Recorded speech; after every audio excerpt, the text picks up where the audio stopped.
सड़क पे होते हादसे, चौक नालियां, उफनते नाले, बिजली के जर्जर तार और अव्यवस्था का आलम यह है कि बेतहाशा बढ़ती हुई ई रिक्शाओं की संख्या, अव्यवस्थित ट्रैफिक मैनेजमेंट और जनता के साथ होते आपराधिक मामले, ये किसी भी राज्य के लिए अच्छी तस्वीर नहीं हो सकती। संभवतः ऐसा हो सकता है कि राज्य के अधिकारी मुख्यमंत्री तक ऐसी तस्वीर प्रस्तुत करते हों कि राज्य के अंदर सब कुछ अच्छा चल रहा है और चारों तरफ रामराज का माहौल है, लेकिन वास्तविकता इससे बहुत ज़्यादा अलग है। जी हाँ, मैं बात कर रहा हूँ उत्तर प्रदेश की, जो आने वाले समय में $3 ट्रिलियन की इकोनॉमी बनने की तरफ बहुत तेजी से अग्रसर है। और उत्तर प्रदेश, जिसे उत्तम प्रदेश भी कहा जाता है तथा उत्तर प्रदेश जिसे संभावनाओं का प्रदेश भी कहा जाता है, उत्तर प्रदेश की मशीनरी शायद आज उस तरीके से काम नहीं कर रही है जैसा कि मुख्यमंत्री योगी आदित्यनाथ की एक्सपेक्टेशंस है या उनका आदेश है। मैं ये बात इसलिए कहना चाह रहा हूँ कि आज उत्तर प्रदेश के अधिकांश शहरों में सड़कों की जो स्थिति है वो बहुत ही ज़्यादा गंभीर है। सड़कों पे घूमते आवारा पशु, खूंखार जानवर ये इस बात की तरफ इशारा करते हैं कि जो संबंधित विभाग है वो अपनी जिम्मेदारियां का सही से निर्वहन नहीं कर रहे हैं। इसी के साथ बिजली के अधिकांश स्थानों पर जर्जर तार, जो कभी भी हादसे को चुनौती दे सकते हैं, सड़कों पर होती दुर्घटनाएं, बेतहाशा बढ़ती हुई ट्रैफिक की व्यवस्था तथा ई रिक्शा एक ऐसी समस्या है कि जिनकी तरफ सरकार का या तो ध्यान नहीं है, और अगर ध्यान है तो सरकार उसे गंभीर श्रेणी से नहीं लेती। अधिकारी हैं किस लिए और आखिर अधिकारी कर क्या रहे हैं, ये हमें सोचना होगा। उत्तर प्रदेश के अंदर अधिकारियों की एक लंबी चौड़ी लिस्ट है, लेकिन एक भी ऐसा काम नहीं है जिसको करने में 100 के 100% अंक अधिकारियों को मिलते हैं। हर काम केवल खाना पूर्ति के लिए किया जा रहा है। उत्तर प्रदेश के अधिकांश शहरों में इस समय डेवलपमेंट के नाम पर चारों तरफ अव्यवस्था का आलम फैला हुआ है। कहीं नालों का निर्माण हो रहा है, कहीं नालियां चौड़ी कर बनाई जा रही हैं, कहीं सड़कें बनाई जा रही हैं, कहीं दावा किया जा रहा है पार्क बनाने के, और कहीं दावा किया जा रहा है बहुत ज़्यादा बिजली के ऊपर और बिजली की व्यवस्था का काम करने। लेकिन वास्तविकता में स्थितियाँ बहुत गंभीर हैं। वास्तव में जो भी कॉन्ट्रैक्टर है वो कॉन्ट्रैक्टर ना तो उस तरीके से जिस तरीके से उसके पास नियम कायदे हैं, या इस तरीके से जैसा उसने टेंडर लिया है। सड़कें खोद दी हैं, अव्यवस्था का आलम इस कदर हावी है कि सड़कें एक तरफ काम चल रहा है और बीचों बीच सड़कों पर जाम लगा हुआ है। ना तो उनकी कोई ट्रैफिक मैनेजमेंट है, ना ही उसकी तरफ किसी उस विभाग का ध्यान है जिस विभाग ने वो ठेका लिया है। सड़कों पर घूमते हुए आवारा पशु, जो बुजुर्गों को, महिलाओं को और बच्चों को अपना निशाना बना रहे हैं। चलते चलते उत्तर प्रदेश की सड़कों पर घूमता हुआ सांड कब किसको अपने सींगों पर उठा ले, ये कोई नहीं जानता। ऐसी ही व्यवस्थाओं के लिए आज मैं ये वीडियो बना रहा हूँ। उत्तर प्रदेश के अंदर सरकारी अधिकारियों की जो कार्यशैली है वो बहुत ही ज़्यादा संदेह पैदा करती है। सरकारी अधिकारी सरकार के मुखिया को जो आईना दिखाते हैं वह बिल्कुल ही गलत तस्वीर प्रस्तुत करता है। उत्तर प्रदेश के अंदर इस समय जो सरकारी व्यवस्थाएं चल रही हैं, यदि आप उसमें देखेंगे तो आप एक चीज़ को बहुत गहराई से महसूस कर पाएंगे कि कोई भी कार्य अभी पूर्णता की तरफ नहीं बढ़ रहा है। हर काम उलझा हुआ है। चारों तरफ से ऐसी स्थितियां पैदा कर दी गई हैं कि चारों तरफ ऐसा लग रहा है जैसे बहुत ज़्यादा काम का लोड हो, और वो चीज़ अव्यवस्थाओं के आलम से घिरी हुई है। मैं शुरुआत करना चाहूँगा कुछ मुद्दों की तरफ। आपको वो मुद्दे आपसे कैसे जुड़े हुए हैं और आप उन मुद्दों से कितना ज़्यादा क्लोजली मॉनिटर हैं, या आप कितना ज़्यादा उनसे क्लोजली अटैच्ड हैं, ये आप सुनकर बताइए।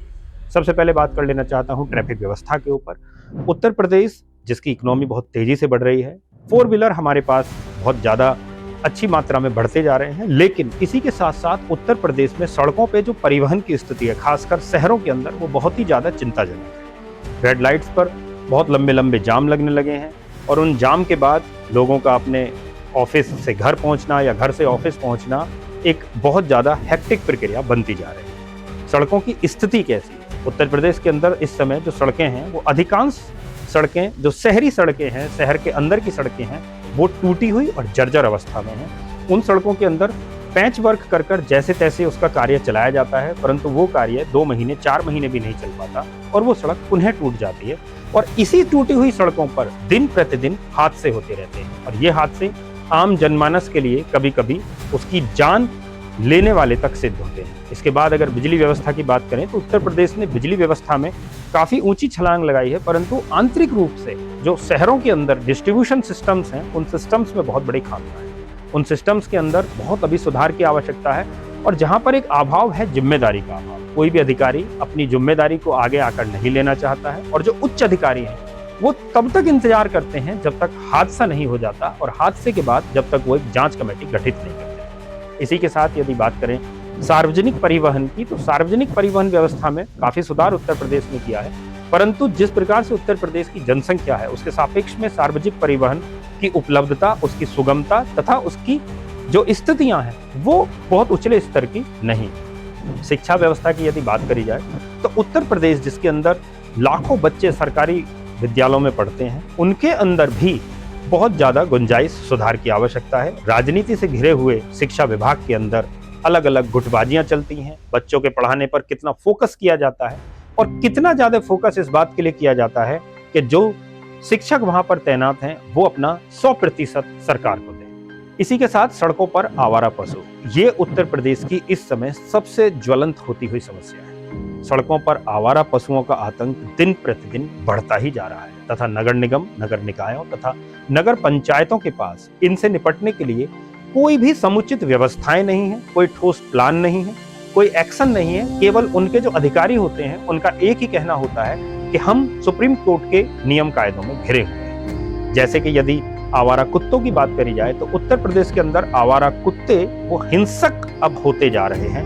आप रात में शहरी सड़कों पर निकलने के साथ साथ ग्रामीण सड़कों पर निकलना और भी मुश्किल होता जा रहा है, क्योंकि ग्रामीण सड़कों पर आवारा कुत्तों के साथ साथ आपको आवारा सांड से भी दो हाथ करने पड़ सकते हैं अगर आपको देर रात्रि अपने घर पहुंचना है। और ये जो आवारा पशु हैं वो कभी भी किसी को भी निशाना बना लेते हैं, खासकर बुजुर्ग, महिलाओं और बच्चों के इनके ऊपर ज्यादा दृष्टि होती है। जीने का अधिकार सभी को है, चाहे इंसान हो चाहे जानवर हो, लेकिन एक बैलेंस बनाकर सभी को चलना होगा।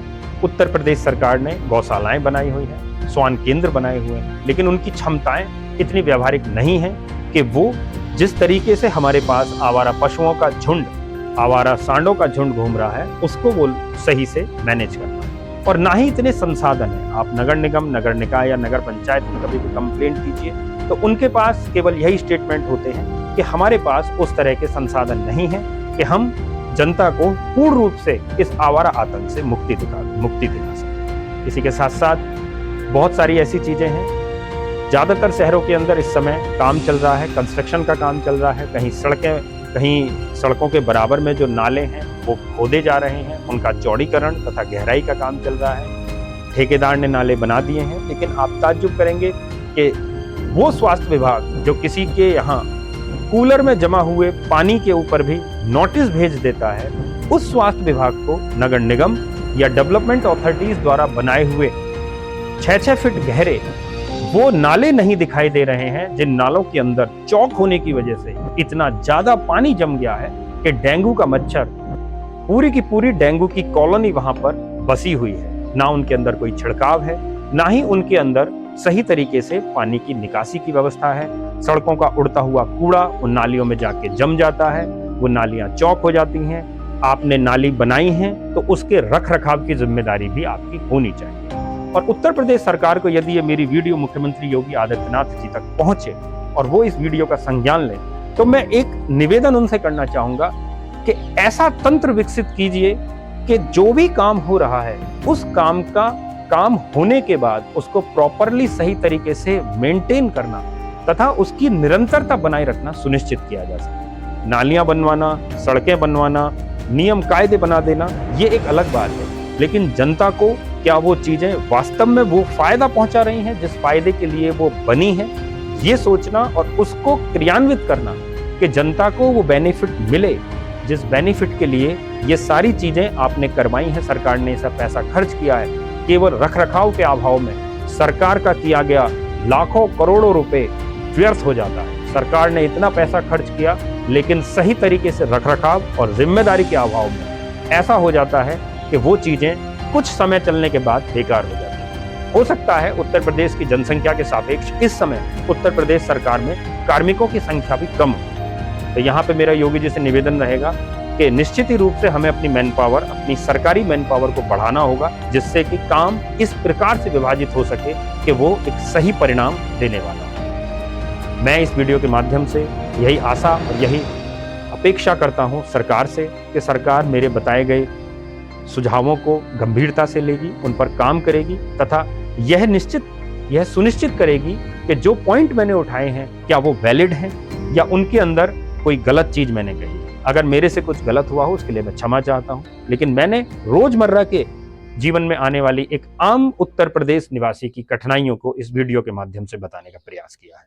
आशा करता हूं कि ये वीडियो समाज के अंदर कुछ बदलाव लेकर आएगी तथा इससे लोगों को अपना जीवन सुगम बनाने में तथा माननीय योगी आदित्यनाथ जी को उत्तर प्रदेश के देखे गए सपने को पूरा करने में सहयोग करेगी। जय हिंद, जय भारत।